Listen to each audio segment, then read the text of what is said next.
उमज्ञानतिमिरान्तस्य ज्ञानञ्जनशलाकया चक्षुरुन्मिलितं येन तस्मै श्रीगुरवे नमः। नमो विष्णुपादाय कृष्णप्रेष्ठाय भूतले श्रीमद्भक्तिवेदान्तस्वामिनिति नामिने नमस्ते सरस्वती देवे गौरवाणी प्रसारिणे निर्विशेषशून्यवादिपाश्चात्यदेशधारिणे जय श्री कृष्ण चैतन्य प्रभु नित्यानंद श्री अद्वैत गदाधर शिवासादि गौरभक्तवृंद हरे Krishna Krishna Krishna Hare Hare Hare Ram Ram Ram Hare Hare techniques of hearing and remembering. Hearing. The beginning of Krishna consciousness and devotional service is hearing. In Sanskrit called Shravanam, all people should be given the chance to come and join devotional parties so that they may hear. This hearing is very important for progressing in Krishna consciousness. One who links his ears to the transcendental vibrations through oral reception quickly becomes purified and cleansed in the heart. Lord Chaitanya has affirmed that this hearing is very important. It cleanses the heart of the contaminated soul so that he becomes quickly qualified to enter into devotional service and understand Krishna consciousness. In the Garuna Purana, the stress on hearing is expressed very nicely. It is said there that the conditioned life in the material world is just like the man lying unconscious having been bitten by a snake. This is because both such unconscious states can be ended by the sound of a mantra.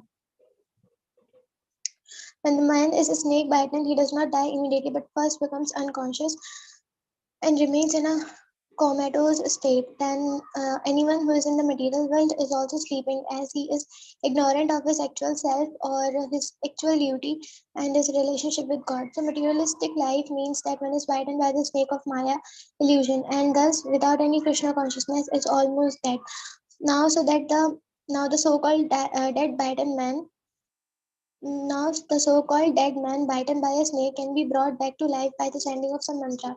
There are expert chanters of these mantras who can perform this feat. Similarly, one can be brought back into Krishna consciousness from the deadly unconscious state of material life by hearing the Maha Mantra Hare Krishna, Krishna Krishna, Hare Hare, Hare Ram, Ram Ram, Hare Hare.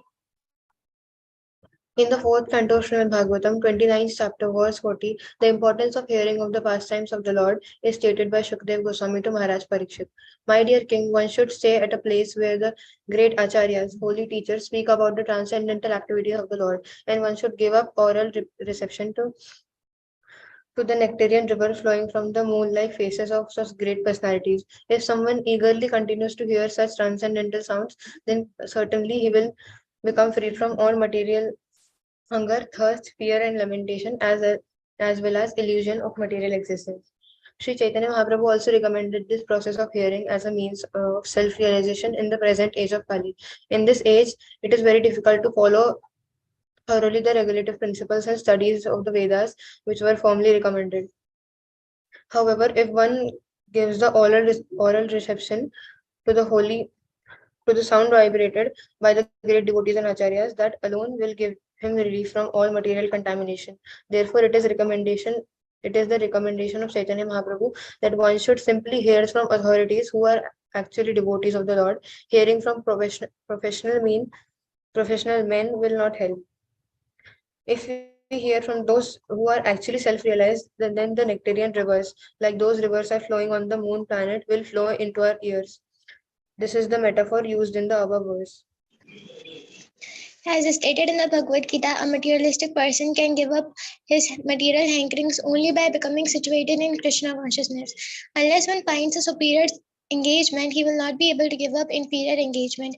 In this material world, everyone is engaged in the illusory activities of the inferior energy. But when one is given the opportunity to relish the activities of the superior energy performed by Krishna, then he forgets all his lesser pleasures.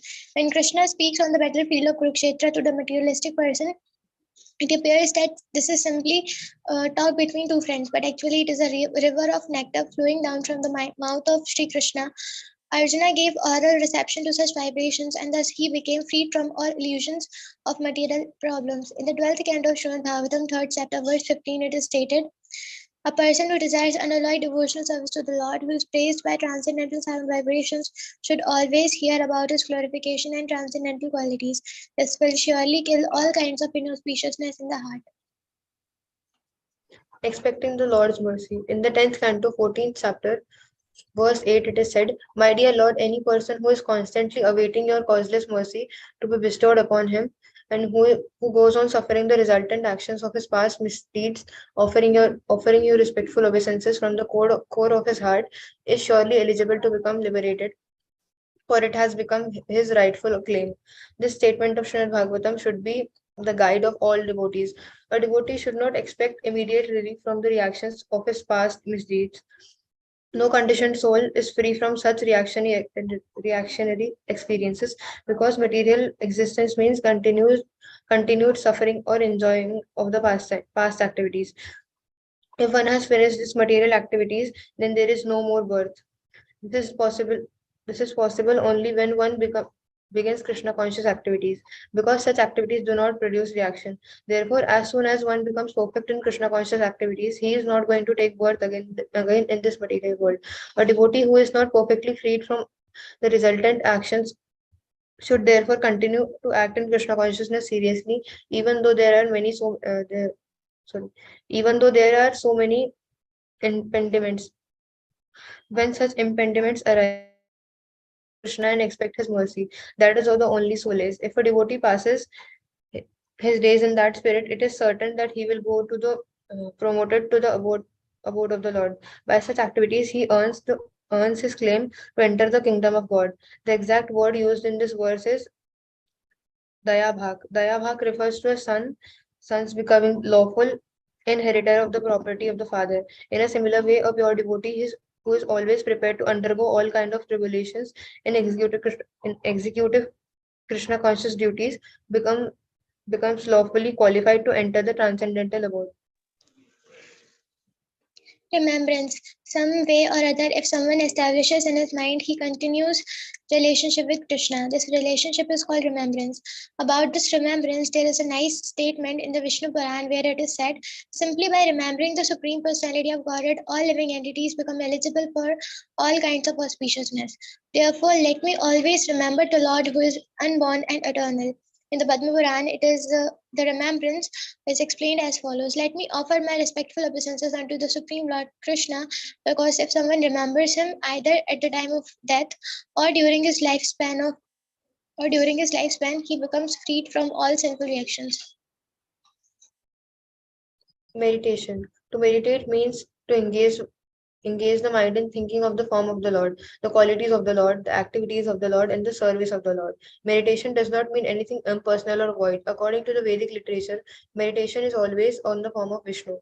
In the Narasimha Puran, it is a statement about meditation on the form of the Lord. It is said there, meditation focusing on the lotus feet of the Supreme Personality of Godhead has become has been accepted as transcendental and beyond the experience of material pain and pleasure. By such meditation, even one who is grossly miscreant can be delivered from the sinful reactions of his life. In the in the Vishnu Dharma, there is a statement about meditation on the transcendental qualities of the Lord. It is said, persons who are constantly engaged in Krishna consciousness and who remembers the transcendental qualities of the Lord become free from all reactions to sinful activities. And after being so cleansed, they become fit to enter into the kingdom of God. In other words, no one can enter into kingdom of God without being freed from all sinful reactions. One can avoid sinful reactions by simply remembering the Lord's form, qualities, pastimes, and etc. In the Padma Puran, there is a statement about remembering the activities of the Lord. A person who is always engaged in meditation on the sweet pastimes and wonderful activities of the Lord surely becomes free from all material contamination. In some of the Puranas, the evidence is that if someone is simply meditating on devotional activities, he has achieved the result. He has achieved the desired result, and has seen face to face the Supreme Personality of Godhead. In this connection, there is a story in the Brahma Vairavarta Puran that in the city of Pratishtanpura, in South India, there was a Brahmana who was not very well to do, but who was nevertheless satisfied in himself, thinking that it was because of his past misdeeds and by the desire of Krishna that he did not get sufficient money and opulence. So he was not at all sorry for his poor material position, and he used to live very peacefully. He was very open hearted, and sometimes he went to hear some lectures delivered by great souls. At one such meeting, while he was very faithfully hearing about Vaishnava activities, he was informed that these activities can be performed even by meditation. In other words, if a person is unable to actually perform Vaishnava activities physically, he can meditate upon the Vaishnava activities and thereby acquire all the same results. Because the Brahmana was not very well to do financially, he decided that he would simply meditate on grand royal devotional activities and began this business thus. Sometimes he would take his bath in the river Godavari. After his bath, he would sit in a secluded place on the bank of the river and practicing the yoga exercises of pranayam, the usual breathing exercises, he would concentrate his mind. These breathing exercises are meant to mechanically fix the mind upon a particular subject. That is the result of the breathing exercises and also of the different sitting postures of yoga. Formerly, even quite ordinary persons used to know how to fix the mind upon the remembrance of the Lord. And so the Brahmana was doing this. When he had fixed the form of the Lord in his mind, he began to imagine in his meditations that he was dressing the Lord very nicely in costly clothing with ornaments, helmets, and other paraphernalia. Then he offered his respectful obeisances by bowing down before the Lord. After finishing the dressing, he began to imagine that he was cleaning the temple very nicely.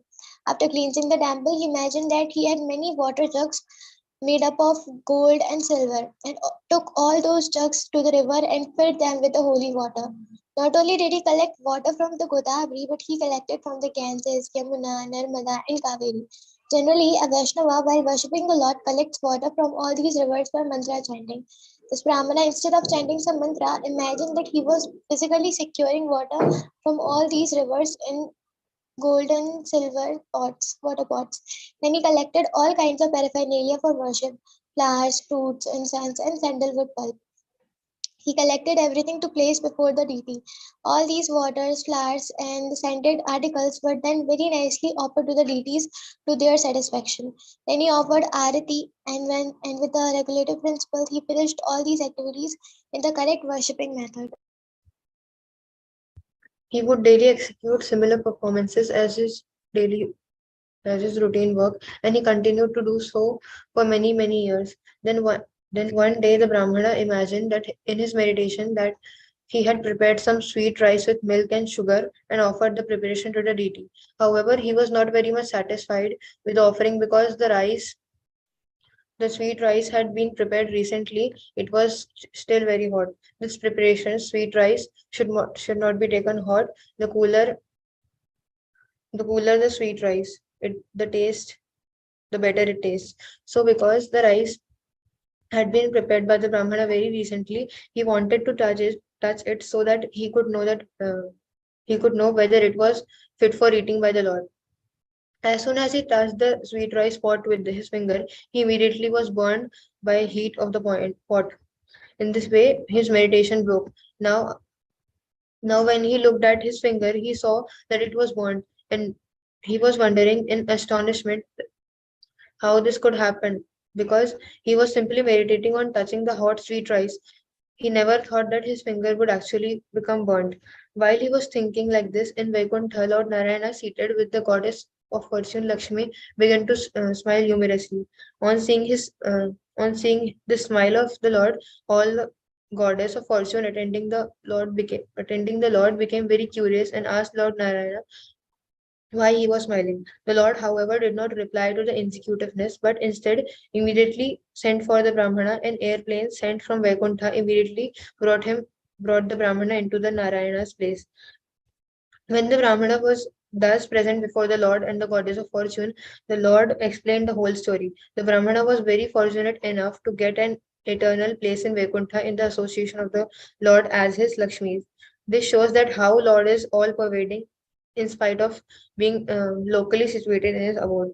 Although the Lord was present in Vaikuntha, he was present also in the heart of the Brahmana when he was meditating on the worshipping process. Thus, we can understand that things offered by the devotees, even in meditation, are accepted by the Lord and they help one achieve the desired result. Chapter 11, Aspects of Transcendental Service. Servitorship. In the opinion of the karmis, fruitive workers, offering the results of karma is called servitorship. But according to Vaishnava acharyas like Srila Rupa Goswami, servitorship means constant engagement in some kind of service to the Lord. In the Skanda Purana, it is stated that those who are attached to ritualistic activities, the four orders of social life, and the four orders of spiritual life are considered devotees. But when devotees are actually engaged in offering service to the Lord directly, there must be Bhagavatas. These must be Bhagavatas or pure devotees. Those who are engaged in fruitive activities or prescribed duties according to the four orders of social and spiritual life are not actually pure devotees, but still, because they are offering the result to the Lord, they are accepted as devotees. When one has no such desire but acts spontaneously out of love of God, such a person must be accepted as a pure devotee. The conditioned souls who have come into contact with the material world are all more or less desirous of lording it over the material nature. The system of varnashrama and the prescribed duties under the system are so designed that the conditioned soul may enjoy in the material world according to his desire for sense gratification, and at the same time gradually become elevated to spiritual understanding. Under these prescribed duties of Varna and Ashrama, there are many activities which belong to devotional service in Krishna consciousness. Those devotees who are householders accept Vedic ritualistic performances as well as the prescribed duties of devotional service, because both are meant for satisfying Krishna. And householder devotees perform some Vedic ritualistic duties, they do so to satisfy Krishna. As we have previously discussed, any activity aiming at satisfying the Supreme Personality of Godhead is considered devotional service. So Rupa Goswami describes one who is fit for becoming engaged in devotional service. Mm, he says that persons who are neophytes and who have developed a little love of Godhead are not interested in the activities of sense gratification in proportion to their devotion. But if there is still some attraction for sense gratifying activities, then the result of such activities should be offered to Krishna. This is also called engagement in the service of the Lord, with the Lord as the master and the worker as the servant. In the Naradiya Puran, there is a statement of how this servitorship is transcendental. It is said that there a person that a person who is constantly engaged in devotional service by his body, mind, and words, or even a person who is not practically engaged but is simply desiring to be so, is considered to be liberated. Devotional service and friendship. Devotional service and friendship can be divided into two categories. The first is to act the confidential servant of the Lord, and the other is to act as the well-wisher of the Lord. The devotee who has confidence and devotional service to the Lord systematically follows the rules and regulations with the faith and that he will achieve the platform of transcendental life. The second type of devotional friendship is to become a well-wisher of the Supreme Personality of Godhead. In Bhagavad Gita, it is said that the Lord accepts a preacher as the most dear servant. Anyone who is preaching the confidential message of the Gita to the people in general is so dear to Krishna that no one can be equal to him in human society. In the Mahabharata, Draupadi says, "My dear Govinda, your promise is that your devotee can never be vanquished. I believe in that statement, and therefore in all kinds of tribulations I simply remember your promise, and thus I live." The purport is that the Draupadi and her five husbands, the Pandavas, were put into severe tribulations by their cousin brother Duryodhana as well as by others. The tribulations were so severe that even the Bhishma Deva, who was both a lifelonger brahmachari and a great warrior, would sometimes shed tears thinking of them. He was always surprised that although the Pandavas were so righteous and Draupadi was practically the goddess of fortune, and although Krishna was their friend, still they had to go undergo such severe tribulations. Though their tribulations were not ordinary, Draupadi was not discouraged. She knew that because Krishna was their friend, ultimately she would be saved. They would be saved. A similar statement is there in the 11th canto of Srimad Bhagavatam, 2nd chapter, verse 53, where Havis, the son of King Rishabh, addressed Maharaj Nimi, "My dear king, a person who never deviates even for a moment from engagement in service at the lotus feet of the Supreme Person, engagement which is sought even by great demigods like Indra, with firm conviction that there is nothing more worshipable or desirable than this, is called a first class devotee." Srila Rupa Goswami says that a neophyte devotee who has simply developed a slight of love of Godhead is certainly a prospective candidate for devotional service. When he becomes firmly fixed in such devotional service, that assured status becomes a confidential part of his devotional service. Sometimes it is found that a pure devotee lies down in the temple of the Lord in order to serve him as a confidential friend. Such friendly behavior of a devotee may be accepted as a raga, nuga, or spontaneous. Although, according to regulative principles, no one can lie down in the temple of the Supreme Personality of Godhead, this spontaneous love of Godhead may be grouped under devotional service and friendship. Surrendering everything to the Lord. Regarding complete self-surrender, there is a nice description in the 11th canto of Srimad Bhagavatam, 29th chapter, verse 34, where the Lord says, "A person who has completely surrendered unto me and has completely given up all other activities is protected by me personally, both in his life and his next. In the other words, I wish to help him I wish to help him become more and more advanced in spiritual life.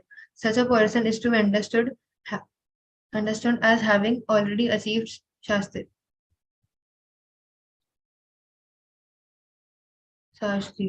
having equal opulences with the Supreme. It is also confirmed in the Bhagavad Gita that as soon as a person surrenders unto the lotus feet of Krishna, Krishna takes charge of him and give him a guarantee of protection from all sinful reactions. He also instructs from within so that devotees may very quickly make advancement towards spiritual perfection. This self-surrender is called Atma Nivedana. According to the different authorities, self is directly defined. Self is sometimes considered to refer to the spirit self or soul. The self is sometimes considered to refer to the mind or to the body. Full self-surrender, therefore, means not only surrendering oneself as spirit soul, but also surrendering one's mind and body to the service of the Lord. Srila Bhaktivinoda Thakur has sung a nice song in this connection. While offering himself as a fully surrendered soul, he says, "My mind, my household affairs, my body, whatever in my possession, my dear Lord, I offer to you for your service. Now you can do with them as you like. You are the supreme processor of everything. So if you like to kill me or if you like to give me more protection, all all authority belongs to you. I have nothing to claim as my own." Sri Yamunacharya, in his prayer to the Lord, has expressed a similar idea in the following words: My dear Lord, I may be living within some body as a human being or as a demigod, but whatever mode of life I do not mind, because these bodies are simply byproducts of the three modes of material nature, and who am in possession of these bodies, am surrendering myself unto you. In the Hari Bhakti Vivek, there is a statement regarding how one can offer his body in self-surrender. There the devotee says, My dear Lord, as a souled animal, has no need to think about his maintenance and sustenance. So because I have given up my body and soul unto you, I am no longer concerned with my maintenance and sustenance. In other words, one should not bother about his personal or family maintenance or sustenance. If one is actually surrendered in body and soul, he should always remember that his only concern is to be engaged in the service of the Lord. So Rupa Goswami says that devotional service in friendship and devotional service in self-surrender are two difficult processes. Therefore, such relationship with the Lord can very rarely be seen. Only the advanced devotees are these two processes only for the advanced devotees are these two processes easily executed. The purpose is that it is very rare to see surrender that is mixed with sincere ecstatic devotion. One must give himself completely to the will of the Lord. Offering a favorite article. In the 11th canto of Srimad Bhagavatam, 11th chapter, verse 41, Lord Krishna tells Uddhava, "My dear friend, if someone offers me the best thing in his possession or anything which he is or anything which is very pleasing to him, he will be eternally benefited, performing all endeavors for Krishna." In the Narad Pancharatra, there is a statement of how one can act in all spheres of life for the satisfaction of the Lord. It is stated that there are that that that a person who is actually in devotional service must be engaged in all kinds of activities. Those prescribed in the revealed scriptures are also those that are accepted for livelihood.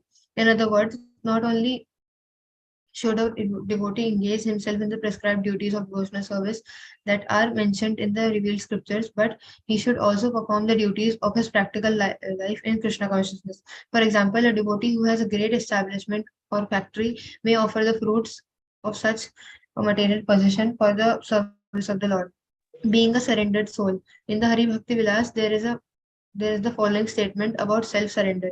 My dear Lord, a person who has surrendered himself unto you, who is in firm conviction that he is yours, and who actually acts in that way by his body, mind, and words, can actually realize transcendental bliss. In the Narsimha Puran, Lord Narsimha Dev says, anyone who prays unto me and takes from me and shelter from me becomes my ward, and I protect him from all sorts of calamities. Serving trees such as the Tulsi. In the Skanda Puran, there is a statement praising the Tulsi tree as follows: Let me offer my respectful obeisances unto the Tulsi tree, which can immediately vanquish volumes of simple activities. Simply by seeing or touching this tree, one can become revealed from all distresses and diseases. Simply by offering obeisances to or pouring water on the Tulsi tree, one can become freed from the fear of being sent to the court of Yamaraj, the king of death, who punishes the sinful. If someone sows a tulsi tree somewhere, suddenly he becomes devoted to Krishna. When the tulsi leaves are offered in devotion at the lotus feet of Krishna, there is the full development of love of Godhead. In India, all Hindus, even those not belonging to the Vaishnava group, take special care of the tulsi tree. Even in great cities, where it is very difficult to keep a tulsi tree, people are to be found very carefully keeping this plant. They water it and offer obeisances to it because worship of the tulsi tree is very important in devotional service. In the Skanda Purana, there is another statement about Tulsi as follows: Tulsi is auspicious in all respects. Simply by seeing, simply by touching, simply by remembering, simply by praying to, simply by bowing before, and simply by hearing or simply by sowing this tree, there is always auspiciousness. Anyone who comes in touch with the Tulsi tree is the in the above mentioned ways lives eternally in the Vaikuntha world. Hari Bol. Hare Krishna, Krishna Krishna, Hare Hare, Hare Ram, Ram Ram, Hare Hare.